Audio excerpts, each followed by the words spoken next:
పరిశుద్ధ గ్రంథంలో నుండి భక్తులు చేసిన ఆరాధనను మనము చూద్దాము. ఒక భక్తుడు ఆయన రాజు అయిన దావీదు గురించిన ఆయన చేసిన ఆరాధనను గురించిన విషయంలో మనం ఈ దినం చూద్దాము. 2వ సమూయేలు గ్రంథము 6వ అధ్యాయము 12వ వచనమే మనకి చాలా ముఖ్యమైనది. అయితే పైన కిందది మనకి అవసరం గనుక కొంతవరకు చదువుతాను. 6 నుంచి 14, 15 వచనములు చదువుతాను. తరువాత దావీదు ఇశ్రాయేలీలలో 30,000 మంది శూరులను సమకూర్చుకొని బయలుదేరి కెరూబుల మధ్య నివసించు సైన్యములకు అధిపతి యెహోవా అను తన నామము పెట్టబడిన దేవుని మందసమును అచ్చట నుండి తీసుకొని వచ్చుటకై తన యొద్దనున్న వారందరితో కూడా బాయిలా యెహూదాలో నుండి ప్రయాణమాయెను. వారు దేవుని మందసమును క్రొత్త బండి మీద ఎక్కించి గిబియాలోనున్న అబీనాదాబు యొక్క ఇంటిలో నుండి తీసుకొని రాగా అబీనాదాబు కుమారులకు ఉజ్జాయిను అహ్యోయును ఆ క్రొత్త బండిని తోలిరి. దేవుని మందసము గల ఆ బండి గిబియాలో నుండి అబీనాదాబు ఇంట నుండి తీసుకొని రాగా అహ్యో దాని ముందర నడిచెను. దావీదు ఇశ్రాయేలీలో అందరూ సరళ వృక్షపు కర్రతో చేయబడిన నానా విధములైన సితార స్వరమండలములతో తంబురలను మృదంగములను పెద్ద తాళములను వాయించుచు యెహోవా సన్నిధిని నాట్యమాడుచుండిరి. ఎవరున్నారంట అందులో? దావీదు ఎవరు తెలుసండి? ఆయన నాట్యమాడే సమయానికి ఆ వీధులలో ఆయన నాట్యమాడుతున్నాడంట. ఆ నాట్యమాడే సమయానికి ఆయన ఎవరో తెలుసా? ఇశ్రాయేలీలకి ఆల్రెడీ చాలా పోరాటం చేసిన తర్వాత రాజుగా ఎన్నుకొనబడ్డాడు. రాజు స్థాయి వేరు, ఆయన వీధులలోనికి వచ్చి నాట్యం ఆడే స్థాయి కాదు. కానీ దావీదు ఏం చేస్తున్నాడు అక్కడ? నేనేమైపోయినా పర్వాలేదు, నా మర్యాద నా గౌరవం ఏమైపోయినా పర్వాలేదు, నా దేవుని కొరకు నేను గొప్పగా నాట్యం ఆడతాను అనుకొని తను వీధులలోనికి వచ్చి ఇశ్రాయేలీలందరితో కలిసి తాను కూడా నాట్యం ఆడుతున్నాడు. వారు నాకోను కళ్ళెం దగ్గరికి వచ్చినప్పుడు ఎడ్లకు కాలు జారినందున ఉజ్జా చేయి చాపి దేవుని మందసమును పట్టుకొనగా యెహోవా కోపము ఉజ్జా మీద రగులుకొనెను. అతడు చేసిన తప్పును బట్టి దేవుడు ఆ క్షణమందే అతని మొత్తగా అతడు అక్కడనే దేవుని మందసము వద్ద పడి చచ్చెను. యెహోవా ఉజ్జాకు ప్రాణోప్రద ఉపద్రవము కలుగజేయగా దావీదు వ్యాకులపడి ఆ స్థలముకు పెరెజ్ ఉజ్జా అను పేరు పెట్టెను. నేటికిని దానికి అదే పేరు. ఆ దినమున యెహోవా మందసము నా యొద్ద ఎలాగుండును అనుకొని దావీదు యెహోవాకు భయపడి యెహోవా మందసమును దావీదు పురములోనికి తన యొద్దకు తెప్పించనొల్లక గిత్తీయుడగు ఓబేదెదోము ఇంటి వరకు తీసుకొని అచ్చట ఉంచెను. యెహోవా మందసము 3 నెలలు గిత్తీయుడగు ఓబేదెదోము ఇంటిలో ఉండగా యెహోవా ఓబేదెదోమును అతని ఇంటి వారిని అందరినీ ఆశీర్వదించెను.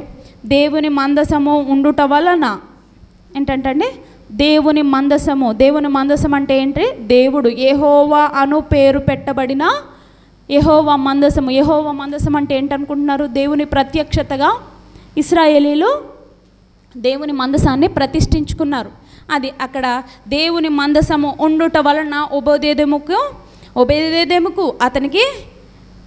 అతని ఇంటి వారికి అతని కలిగిన దానిని అంతటిని ఆశీర్వదించుచున్నాడన్న సంగతి దావీదునకు వినబడగా దావీదు పోయి దేవుని మందసమును ఓబేదెదోము ఇంటిలో నుండి దావీదు పురమునకు ఉత్సవముతో తీసుకొని వచ్చెను. ఎట్లనగా యెహోవా మందసము మోయువారు 6 అడుగులు సాగగా ఎద్దు ఒకటియు క్రొవ్విన దూడ ఒకటియు వధింపబడెను.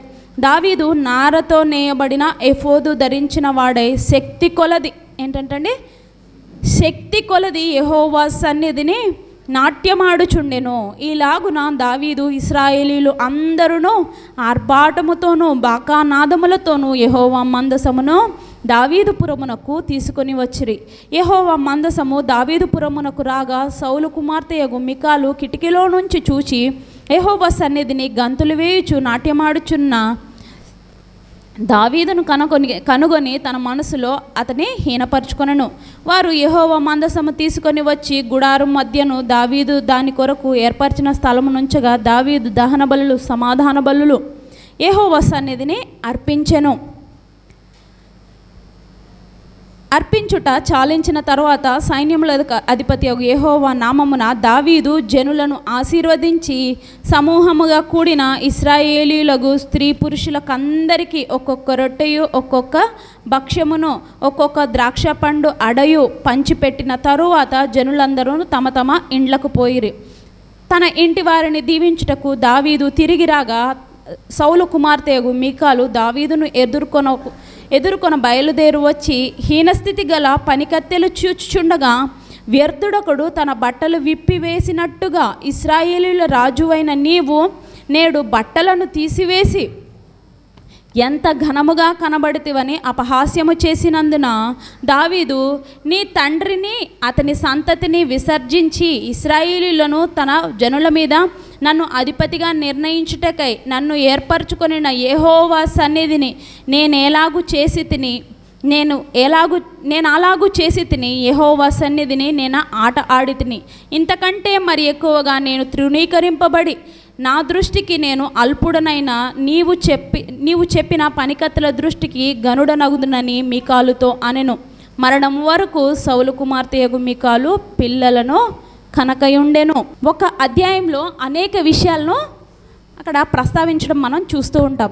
మొదటిగా రాజుగా ఫిలిస్తీయులను తర్వాత చాలామందిని ఆయన ఓడించుకొని దండెత్తి రెఫాయిము లోయలో ఫిలిస్తీయులతో ఆయన దండెత్తి వారిని అందరినీ హతము చేయుచూ వచ్చాను అని ఉంటుంది. పైన గెబా నుండి గెజేరు వరకు ఫిలిస్తీయులను తమను తరుముచ్చు హతము చేసాను అని అంటే జస్ట్ 6వ అధ్యాయం పైన వచనంలో 25వ వచనంలో మనకు ఆ మాట కనబడుతుంది.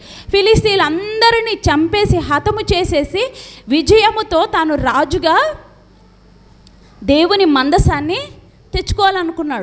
తెచ్చుకోవాలనుకున్నప్పుడు మరి దేవుని మందసాన్ని దేవుని పని చేయటానికి దేవుని యాజకత్వము చేయటానికి ఎవరిని పడితే వారిని దేవుడు ఎన్నుకోనలేదు. ఎవరిని ఎన్నుకున్నాడండి? లేవి గోత్రపు వారిని ఆయన ఎన్నుకున్నాడు. అయితే ఆ లేవి గోత్రపు వాడైన అబీనాదాబును కూడా ఆయన అబీనాదాబు కుమారులైన ఉజ్జా మరి అహో కూడా ఉన్నారనమాట. అయితే వాళ్ళు ఏం చేస్తున్నారు? తను ఎలాగైతే కోరుకున్నాడో దావీదు చక్కగా ప్లాన్ చేసుకొని 30,000 మంది శూరులను ఏర్పాటు చేసుకొని ఆ స్థలము నుండి యెహోవా అను పేరు పెట్టబడిన ఈ మందసం అంట. ఆ మందసం ఏంటంట? మందసానికి పేరేంటండి? యెహోవా అను పేరు. యెహోవా అను పేరు వారు ఊరికే ఏదో ఇప్పుడు ఒకరికి రాజు అని పేరు పెట్టి ఒకరికి కింగ్ అని పేరు పెట్టి ఒకరికి ఇంకేదో పేరు పెట్టినట్టుగా కాదు, కానీ దేవుడు కోరుకున్నట్టుగా ఆ మందసాన్ని తయారు చేసుకొని దానికి ఏమని పేరు పెట్టారు? యెహోవా అను పేరు పెట్టారు. ఈ పేరుకి అర్థం గురించే ఆలోచించట్లేదు. ఆ వస్తువే ఏంటి? వారికి దేవుని ప్రత్యక్షతను వారి మధ్యలో ఉంచుకొనటానికి వారు చేసుకొనిన ఒక రూపం. అయితే అందులో చూడండి, ఆ చెట్టు నుండి తీసుకొని ఎక్కడ బాయిలా అను ప్లేస్ నుంచి తీసుకొని వస్తూ ఉన్నారంట. అయితే దావీదు ఏం చేశాడు? దానికోసం ఒక కొత్త బండిని తయారు చేయించి చక్కగా ఈ శూరులందరితో కలిసి గిబియాలోనున్న అబీనాదాబు ఎవరండి? అహరోను కుమారుడు. అహరోను ఎవరు? లేవి వంశస్థుడు. దేవుడు లేవి వంశస్థులను ఆయన యాజకత్వపు ధర్మమును జరిగించుటకు ఆయన ఏర్పాటు చేసుకున్నాడు. వారి పితృ పారంపర్యంగా అబీనాదాబు కుమారులైన ఎవరున్నారు? ఉజ్జా అహ్యోయును ఆ క్రొత్త బండిని తోలారంట. ఏదైతే దేని మీద అయితే దేవుని మందసాన్ని పెట్టుకొని వారు బయలుదేరి వస్తున్నారో ఆ మందసాన్ని ఆ బండిని ఎవరు తోలుతున్నారంట? ఉజ్జా అండ్ అహ్యో తోలుతున్నారంట. వీరు ఆల్రెడీ మరి ఏంటి, వారు కేవలం బండి తోలే వరకే వారికి పర్మిషన్ ఇవ్వబడింది. అయితే కొంత దూరం బాగానే ప్రయాణం చేశారు. తర్వాత ఏం జరిగింది? నాకోను కళ్ళం దగ్గరకు వచ్చినప్పుడు ఆ మందసము పడిపోబోతే ఉజ్జా అయ్యోయ్యో మందసం పడిపోబోతుంది అనేసి ఇలా పట్టుకున్నాడంట. అంతే, దేవుని కోపము వెంటనే ఉజ్జా మీదకి వచ్చేసింది. ఉజ్జా అక్కడికక్కడే చనిపోయాడు. మన పరిస్థితి అదే అయితే ఏంటి అసలు? చూడండి, అసలు ఎవరమన్నా ఉంటామా? అంత ఇమీడియట్గా అంత వెంటనే దేవుని కోపం మన మీదకి వచ్చి ఉంటే ఎలా ఉండేది పరిస్థితి? ఆలోచించుకోండి. ఒకవేళ మనమే ఎన్నిసార్లు మనం పడిపోతూ ఉన్నా కూడా దేవుడు ఆయన ప్రేమతో మనల్ని ఎందుకు చేర్చుకుంటున్నాడు? ఆయన దీర్ఘశాంతము చూపుచు నీ కొరకు నా కొరకు ఆయన ఇంకా కూడా ఎదురు చూస్తున్నాడు. ఆల్రెడీ లేవి వంశస్థుడే అయినా దేవుడు ఎందుకు, ఉజ్జాకు కూడా తెలుసు అది ముట్టుకోకూడదు, అది అతి పరిశుద్ధమైన దేవుని మందసము, దీన్ని నేను ఎలా ముట్టుకుంటాను అనుకొని వదిలేసి ఉంటే బాగుండేదేమో, వదలలేదు. ఎందుకు? మీకు లాంటి వాళ్ళకి నాకు లాంటి వాళ్ళకి దేవుడు ఒక పాఠం నేర్పించాలనుకున్నాడేమో. మరి ఇందులో నుంచి కూడా చనిపోయాడు. మొత్తానికైతే చనిపోతే ఇంకా దావీదుకి లోపల భయం పట్టుకుంది. యెహోవాకు భయపడి అని ఉంటుంది చూడండి 8వ వచనంలో. యెహోవా ఉజ్జాకు ప్రాణోపద్రవము కలుగ చేయగా దావీదు వ్యాకులపడి ఆ స్థలమునకు పెరేజ్ ఉజ్జా అని పేరు పెట్టి తర్వాత ఏం చేశాడు? 9వ వచనంలో అనుకుంటున్నాడు అనమాట, యెహోవా మందసము నా యొద్ద ఉంటే నేను ఇంకేం చేస్తానో, నేనెన్ని తప్పులు చేస్తానో, నా ప్రాణం మీదకి ఏమొచ్చేస్తుందో అనుకొని అతను ఏం చేస్తున్నాడు?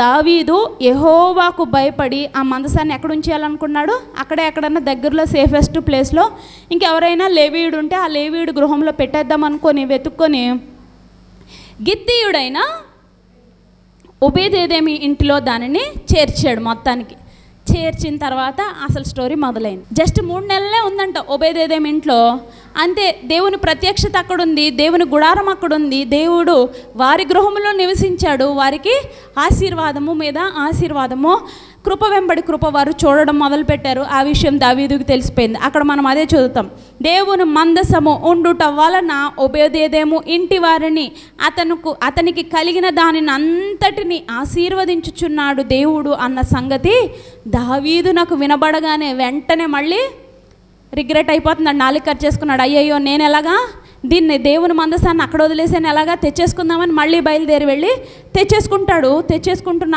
ఆ క్రమంలో చక్కగా మళ్ళీ మంచి నారబట్టలతో ఉన్న ఎఫోదును ధరించుకొని, అంటే దేవుని ఆరాధనకు తను సిద్ధపడుతున్నాడు అనమాట. నా దేవుని మందసాన్ని నేను తెచ్చుకునేటప్పుడు నేను ఇటు రీతిగా సిద్ధపడి ఉండాలని చక్కని మంచి మాట అక్కడ రాశారు చూడండి. 6 అడుగులు అది చక్కగా ఆ బండి ముందుకు కదులుతుండగానే ఏం చేశారంట? ఉత్సవముతో ఆ పురములోనికి తీసుకువచ్చాను. 6 అడుగులు అది ముందుకు సాగగానే 6 అడుగులు సాగగా ఎద్దు ఒకటియు క్రొవ్విన దూడ ఒకటియు వధింపబడెను. అదంట. ఏం చేస్తున్నాడు? జస్ట్ 6 అడుగులు దాటగానే అమ్మయ్య ఈ 6 అడుగులు సేఫ్గా దాటేసాము అనుకుని దేవునికి అక్కడ ఒక బలి సమర్పించాడంట. ఏంటేంటి? ఒక ఎద్దును ఒక క్రొవ్విన దూడను అలా సమర్పించుకుంటూ వస్తున్నారంట. అక్కడ చూడండి ఏం రాశాడు? దావీదు నారతో నేయబడిన ఎఫోదు ధరించిన వాడై శక్తి కొలది యెహోవా సన్నిధిని నాట్యమాడుచుండెని. ఇది మనకు మనం ఇందులో నుంచి నేర్చుకోవాల్సిన మూలవాక్యం. దావీదు ఏం చేస్తున్నాడు? సిద్ధపడి వచ్చాడు. దేని కొరకు? దేవుని ప్రత్యక్షతను, దేవుని మందసమును తనతో ఉంచుకోవాలని, తన పురములో ఉంచుకోవాలని, దావీదు పురము అనగా యెరూషలేములో దానిని ఉంచాలని ఆశపడి తీసుకొని రావటానికి తాను ఎలా పడితే అలా రాలేదండి. సిద్ధపడ్డాడు, మనుషులను సిద్ధపరచుకున్నాడు, వెహికల్ సిద్ధపరిచాడు, సకల విధములన్నిటినీ సిద్ధపరచుకున్నాడు. అన్నిటికంటే ముఖ్యంగా తన ఆత్మను తాను సిద్ధము చేసుకున్నాడు. తన శరీరాన్ని మాత్రమే కాదు, తన ఆత్మను సిద్ధము చేసుకొని తను ఏం చేస్తున్నాడు? అక్కడ తన శక్తి కొలది అన్న మాట మనకు కనబడుతుంది. తన శక్తి కొలది తను ఏం చేస్తున్నాడంట? దేవుని సన్నిధిలో నాట్యమాడుచున్నాడంట. నాట్యం ఆడడం ఏదో వెర్రెక్కి నాట్యం ఆడట్లేదు, ఏదో మత్తు పానీయాలు తీసుకొని నాట్యం ఆడట్లేదు, కానీ నా దేవుని ప్రత్యక్షత నాతో ఉంటుంది, ఇంక మీదట నుండి నా దగ్గర ఉండబోతుంది అని సంతోషముతో దేవుని గూర్చిన ఉత్సాహమును తాను అక్కడ ప్రదర్శిస్తూ ఉన్నాడు అన్నమాట. ఇదేనా నీకు నాకు? ఇదే ప్రశ్న. నీవు నేను అటు రీతిగానే దేవుణ్ణి ఆరాధించడానికి నీ శక్తి కొలది, నీ పూర్ణ ఆత్మతో నీవు ఆరాధన చేస్తున్నావా? ప్రశ్న. కింద ఇంకా తన భార్య ఏం చేసింది? చూసి అతన్ని మనసులో ఏం చేసుకుంది? హీనపరుచుకుందంట. ఏంటి? ఇతను రాజయ్య ఉండి అతని స్టేచర్ మర్చిపోయాడు, అతని స్టేటస్ని మర్చిపోయి ఇలా నాట్యం ఆడుతున్నాడు ఏంటని ఇంటికి రాగానే అలవాటే కదా మనకందరికీ. ఏమండి? ఒక వ్యర్థుడు ఒకడు హీనులైన ఆ పనికత్తెల ముందు బట్టలు విప్పేసి ఇట్టి రీతిగా నాట్యం ఆడుతున్నాడే అంటే అప్పుడు రాజైన దావీదు కూడా చాలా మంచి ఆన్సర్ ఇచ్చాడు. ఏంటి?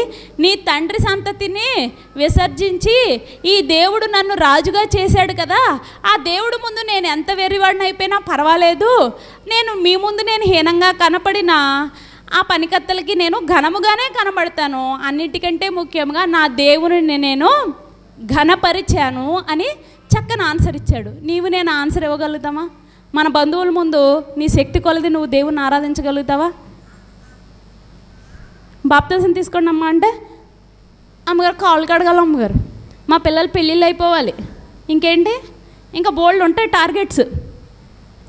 రక్షణ పొందండి, దేవుని స్వీకరించండి అంటే ఇంకా బోల్డ్ టార్గెట్స్ ఉంటాయి కదండి. దేవుని ఆరాధించండి, దేవుని ఆరాధనకు రండి అంటే బంధువులదండి చాలా ఇంపార్టెంట్ అండి, ఎల్లప్పతాలు మళ్ళీ బాగోదండి ఏమండి.